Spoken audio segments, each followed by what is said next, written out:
Om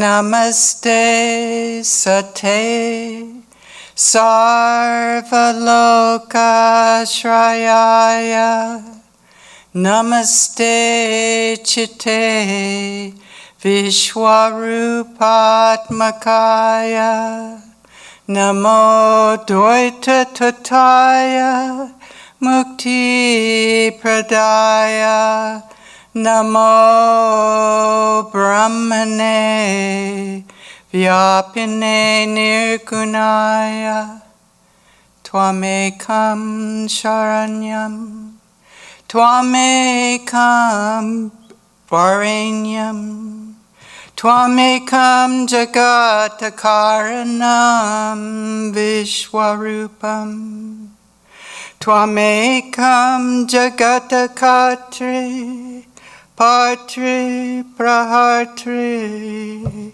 Tvamekam Param Nischalam Nirvikalpam Bhayanam Bhayam Bishanam Bishananam Gati Praninam Pavanam Pavananam Mahochai Padanam Niyantri Tvamekam Paresham Param Rakshakam Rakshakanam Paresha Prabho Sarvarupa Prakashin Aniradesha Sarvendriya Gamya Satya Achinyakshara Vyapaka Vyapakatatva Jagadabhasaka Dishapayat Apayat Tadekam Smaramaha Tadekam Bhajamaha Tadekam Jagada Sakshi Rupam Namamaha Sadekam Nidanam Niralambam Bisham Bhavam Bhutipotam Sharanyam Rajamaha. Salutations to Thee, the existence absolute, the support of all the worlds. Salutations to Thee, the intelligence absolute, who dost appear as the universe. Salutations to Thee, the one reality, without a second, the giver of salvation. Salutations to Thee, the Brahman, the all-pervading, the absolute. Thou art the only refuge, the only object of adoration, the one cause of the universe. Thou dost manifest Thyself in manifold forms. Thou alone art the creator, preserver, and destroyer of the universe. Thou art the highest, the immovable, the absolute. Thou art the dread of even the dreadful, the terror of the terrible, the refuge of all beings, the purifier of all purifiers. Thou alone art the ruler of even the high-placed ones. Thou art the supreme over the supreme, the protector of the protectors. O Lord Supreme, Thou art the undefinable being, yet Thou appearest as all things. Thou art unattainable by all the senses, and yet Thou art the very truth, incomprehensible and imperishable. Thou art the all-pervading hidden essence, O Lord, illuminator of the worlds. Do Thou protect us from harm. On Thee, the one alone, we meditate. To Thee, the one alone, we offer our worship. To Thee, the one alone, who art the witness of the universe, do we tender our salutations. In Thee, the one alone, who art our sole support, the self-existent Lord, the vessel of safety in the ocean of existence, do we seek refuge. That's the Brahma Stotra, you should probably know. So the topic today is the present moment, the question of time. Shiva, the great god, is dancing, and in his hand he holds the hourglass-shaped drum, the damaru, and he dances to the rhythm of its beat. Taka, taka, taka. The seconds are created, and creation itself flows from his dancing feet in waves of bliss. Time is created, and he moves through it with a serene smile on his face. Shiva holds the damaru at its center, the present moment, and from one end the past flows in, and from the other the future flows out, in endless succession. The cosmic dance of creation and dissolution comes from Shiva's feet, and in waves of bliss, the universes are born and they dissolve. The present moment is the place where the past and the future meet, but a point, by definition, has no dimension in space. The present moment itself never exists, and yet if we enter deeply into it, we come to a place where time and space themselves seem to disappear in the oneness of the self. The scriptures describe Shiva also as a personification of time. At the highest level, he is considered to be formless, limitless, transcendent, and unchanging, the absolute Brahman and the primal Atman. Forms of Shiva, such as Mahakaleshwar and Kal Bhairav, depict him as the embodiment of Kala, time. Every being in this creation is subject to birth and death within an interval of time. And Shiva is said to have defeated Yama himself, death, and thus he goes beyond time. He walks in the cremation grounds, and he grants liberation to those who die in Kashi by giving them the great mantra. Sri Ramakrishna himself had a vision of Shiva as he passed the Manikarnika Ghat in a boat in Varanasi. Manikarnika, the great cremation grounds. It's called the Tirtha of all Tirthas.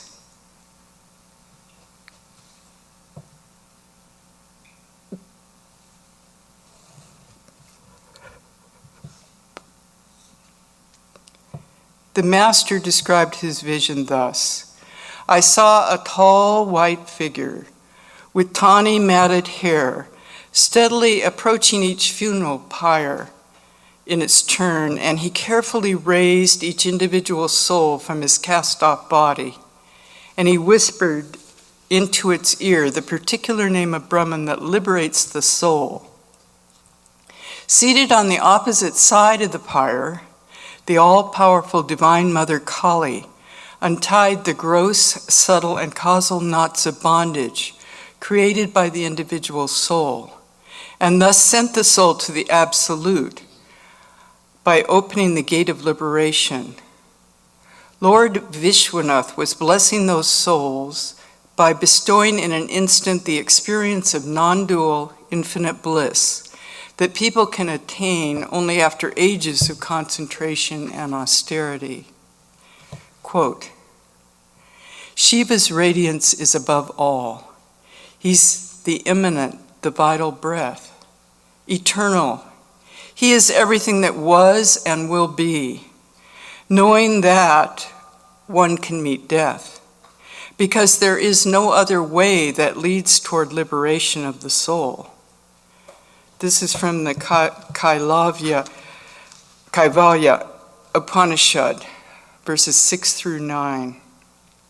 Time is defined as indefinite. It's the continuous progression of existence and events that occur in apparently an irreversible succession from the past through the present to the future.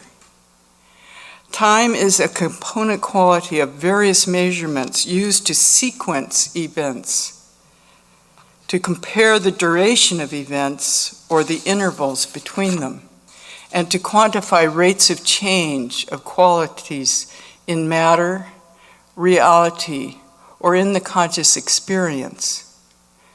Two contrasting views of time divide prominent philosophers. One view is that time's part of a fundamental structure of the universe, a dimension independent of events, in which events occur in sequence. Isaac Newton subscribed to this realist view, and hence it's sometimes referred to as Newtonian time. The opposing view is that time doesn't refer to any kind of container that events and objects move through, or to any entity that flows, but that it is instead a part of fundamental intellectual structure within the human sequence and compares events there. This second view in the tradition of Kant holds that time is neither an event nor a thing, and thus not itself measurable. Time, space, and causation come into existence together, and they make up our Vyavaharika Satya, or our transactional reality. Sean Carroll, a modern physicist, has written much about time, and he talks about the arrow of time, which gives us a feeling of progress, the feeling of flowing or moving through time. The arrow of time that Carroll speaks about is a direction, but it's not about speed. The important thing is that there's a consistent direction, according to him, that everywhere divides things through space, which is the filter, and time, saying this is the past and this is the future. And what you think of as your future is actually the universe's past. So it can't be one and the same everywhere. That's not incompatible with what the law of physics say, but it's very incompatible with our daily experience, where we make choices that seem to affect our future, but we can't make choices that affect our past. St. Augustine says something along these lines: I know what time is until you ask me for a definition, then I can't give it to you. He begins to define time by what it is not, rather than what it is, an approach similar to that taken by other philosophers. However, Augustine ends up by calling time a distension of the mind, by which we simultaneously grasp the past in memory, the present in attention, and the future by expectation. We all perceive the passage of time in similar ways. Einstein tells us that the path you take through space and time can dramatically affect the time that you feel is elapsing. We've all experienced moments when time seems to just crawl by. It's so slow. And others when time seems to go by in a flash. Einstein's theory of relativity explains much about time and its interconnection with space. How do we measure time? The ancient lunar solar calendars have a 13th month added to some years to make up for the difference between the full year, a year of just 12 lunar months. This happens in our Indian calendar. As you see, the celebrations get closer and closer together, and then all of a sudden we have another one almost on top of it because they've added something. It's a lunar calendar. The reforms of Julius Caesar in 45 BC put the Roman world on a solar calendar, and the Julian calendar was faulty in that its intercalculation still allowed for the solstice and equinoxes to advance by about 11 minutes per year. So Pope Gregory XIII introduced a correction in about 1582 called the Gregorian calendar, and it was only slowly adopted by different nations over a period of centuries. But now it's the most commonly used calendar around the world. In fact, in the old calendar, the Julian calendar, April 1st was the new year, the beginning of the new year. And thus those who forgot the new January date in the Gregorian calendar were called April Fools. That's where we get the April Fool Day. Ancient cultures such as Incan, Mayan, Hopi, and other Native American tribes, plus the Babylonians, the ancient Greeks, Hinduism, Buddhism, Jainism, and others, all have the concept of a wheel of time. They regard time as cyclic, circular, consisting of repeating ages that happen to every being, the universe between birth and extinction. Of course, we see all the seasons seem to repeat themselves, and daily the sun seems to rise and set, so the idea of a circle is logical. In general, the Islamic and Judeo-Christian worldview regards time as linear or directional, beginning with the act of the creation by God in the beginning. The traditional Christian view sees time ending with the end of the present order of things, the end of time. In Greek mythology, Kronos is identified with the personification of time. His name in Greek means time, and Kronos is usually portrayed as an old man, wise with a long gray beard, such as Father Time. According to the Kabbalah, time is a paradox, an illusion. Both the future and the past are recognized to be combined and simultaneously present. The Vedas, the earliest texts on Hindu philosophy and dating back to about the 2nd millennium BC, describe ancient Hindu cosmology in which the universe goes through repeated cycles of creation, destruction, and rebirth, with each cycle lasting about 4,320 million years. That's what they say. Ancient Greek philosophers, including Parmenides and Heraclitus and Plato, wrote essays on the nature of time. Kant, in his Critique of Pure Reason, described time as an a priori intuition that allows us, together with the other intuition about space, to comprehend sense experiences. With Kant, neither space nor time are conceived of as substances, but rather both are part of a mental framework that necessarily structures the experiences of any thinking agent or observing subject. Kant thought time was a fundamental part of an abstract conceptual framework, together with space and number, within which we sequence events. We quantify their duration and we compare the motion of objects. In this view, time does not refer to any kind of entity that flows, that objects move through, or that is a container for events. According to Heidegger, we do not exist inside time, we are time. Hence, the relationship of the past to the present awareness of having been allows the past to exist in the present moment. The relationship to the future is a state of anticipating a potential possibility of a task or an engagement, and it's related to the human propensity for caring and being concerned, which causes us to be ahead of oneself when thinking about something pending that's we think is going to occur. Therefore, this concern for a potential occurrence also allows the future to exist in the present moment in our minds. The present becomes an experience which is qualitative instead of quantitative.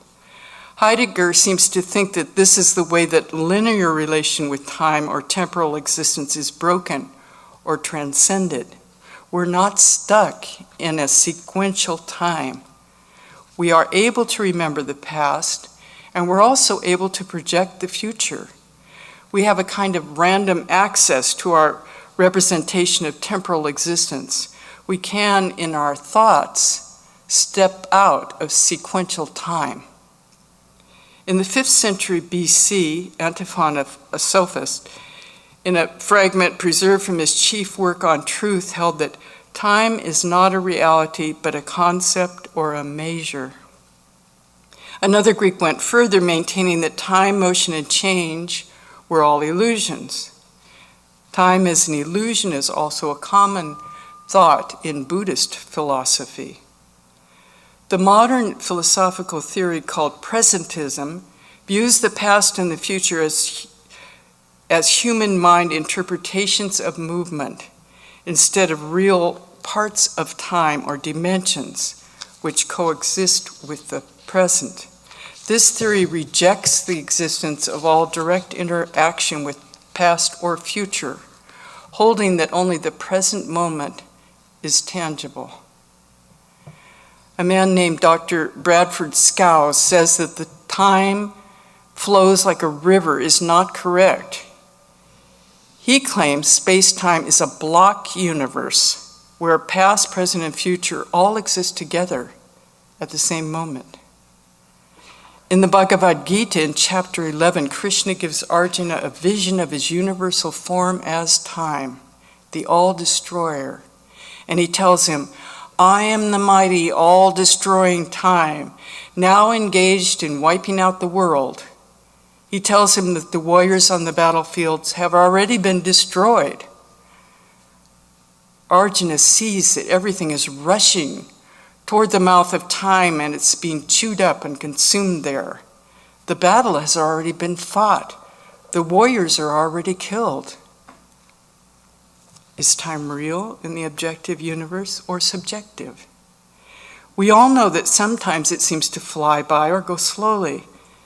Some say that as one gets older, time seems to get shorter. The days disappear in rapid succession. I once asked someone about this, and he said, well, when you're 90, each year is kind of small, but when you're 4 years old, it's big. Swami Vivekananda tells us in his Jnana Yoga series, the Absolute has become the universe. By this is not meant only the material world, but also the mental world or the spiritual world. Heavens and earths, in fact, everything that exists. Mind is the name of a change, and body is the name of another change, and so on. And all these changes compose our universe as we know it. This absolute A has become the universe B by coming through time, space, and causation, C. This is the central idea of Advaita. Time, space, and causation are like the glass through which the absolute is seen. And when it is seen on the lower side, it appears as the universe. Now we at once gather from this that the absolute is neither time, space, nor causation. The idea of time cannot be there, seeing that there's no mind and no thought. The idea of space cannot be there, seeing that there is no external change. What you call motion and causation cannot exist where there's only one. We have to understand this and impress it on our minds, that what we call causation begins after, if we may be permitted to say so, the degeneration of the absolute into the phenomenal, and not before. Whenever we ask why anything happens, we're taking it for granted that everything that happens must have a why. That is to say, it must have been preceded by something else, which acted as the cause. This precedence and succession are what we call the law of causation, and it means that everything in the universe is by turn a cause and an effect. It's the cause of certain things which come after it, and it's the effect of something else which has preceded it. This is called the law of causation, and it's a necessary condition of all our thinking. We believe that every particle of the universe, whatever it is in relationship to every other particle. In the absolute, there is neither time, space, nor causation. It's all one.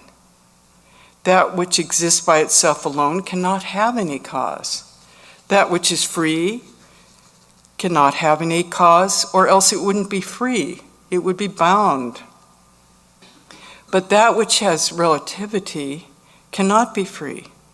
And thus we see that the very question, why the infinite became finite, is an impossible one, for it's contradictory. What is meant by knowledge in our common sense idea? It's only something that's become limited by our mind, that we know. When it is beyond our mind, it's not knowable. Now the absolute becomes limited by the mind, then it is no longer absolute. It's become finite. Swami Vivekananda once said, as long as you are thinking with your mind, you're a dualist. There is but one infinite being in the universe, and that being appears as you and I. But this appearance of divisions is, after all, a delusion. He has not been divided, but only appears to be divided. This apparent division is caused by looking at God through the network of time, space, and causation. When I look at God through this network, I see him as a material world. When I look at him from a little higher plane, yet through the same network, I see him as an animal, a little higher as a man, a little higher as God. But yet he is the one infinite being of the universe, and that being we are. I am that. You are that. Not parts of it, the whole of it, Swamiji tells us. What are time, space, and causation? Advaita means non-duality. They're not two, but one. Yet we see, here's a proposition that the absolute is manifesting itself as the many through the veil of time, space, and causation. And therefore it seems that here are two, absolute and Maya, the sum total of time, space, and causation. It seems apparently very convincing that there really are two. To this the Advaita replies, that cannot be called two. To have two, we must have two absolutely independent existences, which cannot be caused. In the first place, time, space, and causation cannot be said to be independent existences. Time is entirely dependent on existence. It changes with every change of our mind. Sometimes in a dream, one imagines one has lived several years, or that several months were passed like a second. So time is entirely dependent on our state of mind. Secondly, the idea of time vanishes altogether sometimes. We say, time stood still. So with space, we cannot know what space is, yet it is there, indefinable, and cannot exist separately from anything else. So also causation.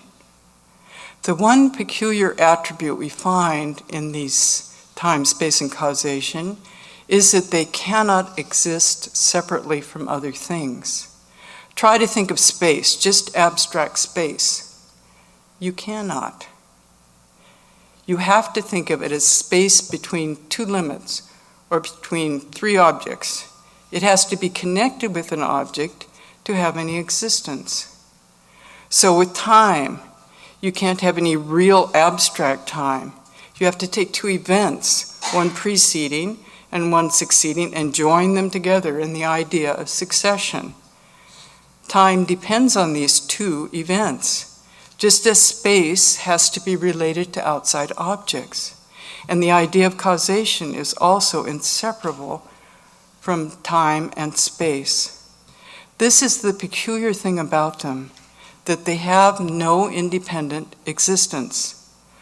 Thus we see first that the combination of time, space, and causation has neither existence nor non-existence. Secondly, it sometimes seems to vanish. To give an illusion, there's a wave in the ocean, and the wave is the same as the ocean, certainly, and we know it's a wave, and as such, different from the ocean. But what makes the difference? The name and the form. That is the idea in the mind and the form. Now, can we think of a waveform as something separate from the ocean? Certainly not. It's always associated with this ocean idea. If the wave subsides, the form vanishes in a moment, and yet the form was not a delusion. So long as the wave exists, the form was there, and you were bound to see the form. And this is what Swamiji calls Maya. The whole of this universe, therefore, is as it were a peculiar form. The absolute is that ocean, while you and I, the suns, the stars, everything else, are waves in that ocean. And what makes the waves different? Only the form. The form is time, space, and causation, all entirely dependent on the wave. As soon as the wave goes, they vanish. As soon as the individual gives up this Maya, it vanishes for him and he becomes free. The whole struggle is to get rid of this clinging to time, space, and causation, which are always obstacles in our way. These are the three conditions through which the mind perceives. Time is the condition for the transmission of thought, and space for the vibration of grosser matter. Causation is the sequence in which vibrations come. Mind can only cognize through these things. Anything, therefore, beyond mind must be beyond time, space, and causation. Time is but the method of our thinking, but we are actually eternally in the present tense. This present is all that there is. There's only the one, and it's all here right now. One moment in infinite time is quite as complete and all-inclusive as every other moment. All that is and was and will be is here in the present. Let anybody try to imagine anything outside of it. He won't succeed. We need to live more in the present moment. Living in the moment, also sometimes called mindfulness, is a state of active, open, intentional attention on the present. And when you become mindful, you realize that you're not your thoughts. You become the observer of your thoughts from moment to moment, without judging them. Mindfulness involves being with your thoughts as they are, neither grasping at them nor pushing them away. Instead of letting your life go by without living it, you awaken to experience. If we watch our minds, we see how noisy they are, how cluttered with thoughts. We understand the need for mindfulness. The term time famine refers to a universal feeling of not having enough time to do all the things that we need to deal with. One woman reported, "I had multiple demands on my time. I was immigrating to a new country. I was trying to move to a new city. I was trying to move to a new job." She felt as if there weren't enough hours in the day leading up to her big move. At that moment, she thought about her own research on how to buy time, and suddenly she put her research findings into action. She spent money on time-saving purchases and hired people to do some things for her. And that, she says, promoted daily happiness, and it reduced the negative mood because it protected her from the stress she feels in her daily life. This may help us to feel more freedom in our lives for the moment, but does it really help in the long run, or just enable us to do more different things? The pressure of time is still on us. When I lived in India, my life was simplified in many ways. I had none of the modern commodities that we take for granted here, such as a shower, laundry. I was using a bucket and a cup. Yet I found myself happier and more peaceful in that very basic, simple life. I only needed to take care of the present moment and focus on it, and my needs were very simple. Remember, Brother Lawrence said, if you can pick up one straw for the love of God, that is all that's needed. It's not what you do or how much we do that gives happiness. Rather, it's the state of mind in which we do it. Perhaps the most complete way of living in the moment is a state of total absorption, that some psychologists call flow. Flow occurs when you're so engrossed in a task that you lose track of everything around you. You're really concentrated. It embodies an apparent paradox. How can you be living in the moment when you're not even aware of the moment? The depth of the engagement absorbs you so powerfully, and it keeps your attention so focused that distractions can't penetrate, and you focus intensely on what you're doing, and you're unaware of the passage of time, or even of yourself. Hours can pass without you noticing, and as your intentional focus narrows, self-consciousness tends to evaporate. You feel as if your awareness merges with the action you're performing. You feel a sense of personal mastery over the situation. And the activity is so intrinsically rewarding that although the task is difficult, the action actually feels effortless. Swami Ashokananda tells us in his lecture, Meditate While You Work, we must maintain the consciousness that there is only spirit. You are spirit. I am spirit. That consciousness should constantly be present. That is what is meant by meditating while you work. There's only spirit.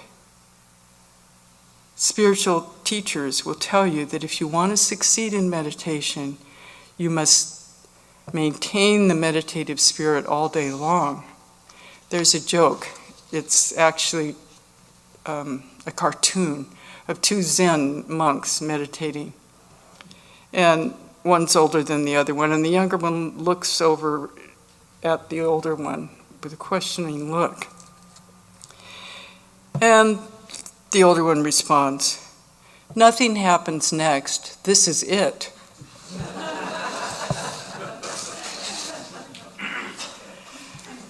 The present moment is the only moment available to us. And it's the door to all other moments, Thich Nhat Hanh says. You can become mindful at any moment just by paying attention to your immediate experience. You can do it right now. What is happening at this instant? Think of yourself as the eternal witness and observe the moment. What do you see, hear, smell? It doesn't matter how it feels. You're not judging it. And if you notice your mind wandering, just bring it back. Just say to yourself, now. Go into the present moment awareness. Eckhart Tolle says in his book, The Power of Now, being is the eternal ever-presence, one life, beyond the myriad forms of life that are subject to birth and death. However, being is not only beyond, but also deep within every form, as its innermost indivisible, indestructible essence. This means that it is accessible to you now as your own deepest self, your true nature. But don't seek to grasp it with your mind. Don't try to understand it. You can know it only when the mind is still, when you are present fully and intensely in the now. To regain awareness of being is to abide in that state, which is called enlightenment. End of quote. The mind itself is the obstacle, but it also is the means out through practice. When thought subsides, you experience a certain stillness and peace inside you. This is the beginning of your natural state of oneness with being, which is usually obscured by the mind, the chattering mind. You will also feel a joy arising from deep within. the joy of being. You can watch the thinker, or you can focus the attention onto the now. Become intensely conscious of the present moment. It is consciousness without thought. The present moment is all you ever have. There is never a time that is not this moment. Remove time through intense present moment awareness, and it dies. You find your life has become meditative. Behind your thoughts and action, there's a sense of calmness, a sense of serenity and depth in which you truly exist. Just as the profound depth of a lake may remain absolutely calm even when the surface is rippled, in the same way you'll begin to discover yourself deep within a calm and serene being. Though on the surface there might be incessant activity, and then that activity becomes colored by the consciousness of your own deep being, which you cannot distinguish from divinity itself. When you have become even slightly conscious of this fact, you have become transformed. Then whether you are sitting calmly or are furiously active, your mind is in the depths.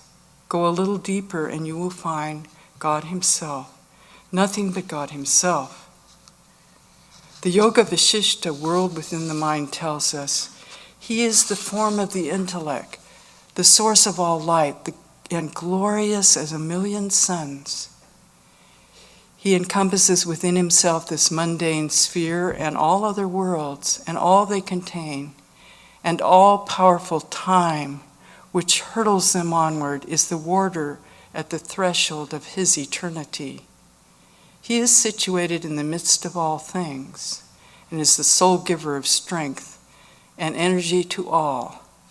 Tat Twamasi, that thou art. Adore Him in yourself. He requires no other illumination. We have seen that the present moment is a point where the past and the future meet. But a point, by definition, has no dimension in space. The present moment itself never exists. And yet if we enter deeply into it, we come to the place where time and space themselves disappear in the oneness of the self. Sri Ramakrishna mentions different ways that the formless Brahman can be meditated on. He said it can be like an ocean with a fish swimming joyfully in the water, or like the feeling that you have when you step into an open meadow. Everything opens up, or like the infinite expanse of the sky. The Advaita Gita tells us, one that cannot be described or confined, one that can be perceived in the heart of hearts, beyond compare, beyond all limit, unchangeable, like the blue sky. Seek for nothing else. Seek for nothing else. Water above, water beneath, on the right, on the left. No wave on that water, not a ripple. All is silence. All eternal bliss. Such will come into your heart. Such will come into your heart. When I was a child, I used to go to a hilltop and lie gazing into the infinite sky. Just the infinite space of the sky. No ground there. Even the body sense disappears as one meditates on the expanse of space. Suddenly, one finds that the ego itself draws into itself and focuses on one point, and that even that point then disappears. Like burning a dry leaf, it ignites and disappears. And when that happens, space itself disappears along with time and the sense that you are experiencing anything. You can merge with the eternal present, the timeless, infinite reality itself.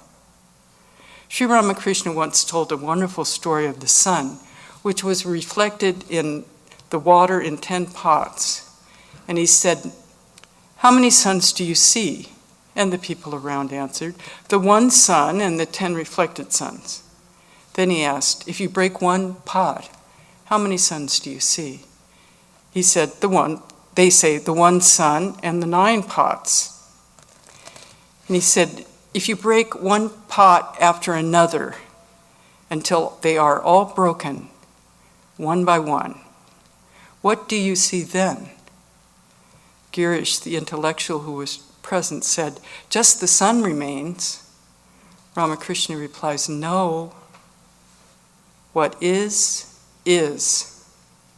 Meditate on that."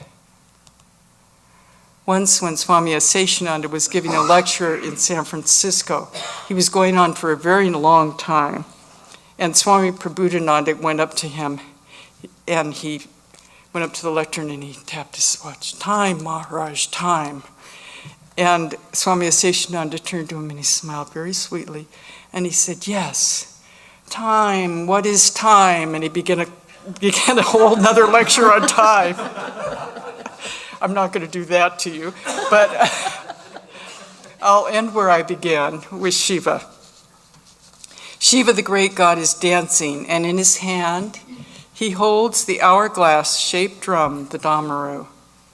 He holds it at the center, the present moment, and he moves it back and forth. He dances to the rhythm of the beat, taka, taka, taka. The seconds are created, and creation itself flows from his dancing feet. In waves of bliss, time is created, and Shiva slowly moves through it with a serene smile on his face. Om Purnamita Purnamidam Purnat Purnamudachyate Purnasya Purnamadaya Purnameva Vashishyate. Om Shanti, Shanti, Shanti. Filled with Brahman are the things we see. Filled with Brahman are the things we see not. From out of Brahman floweth all that is, from Brahman all, yet is he still the same.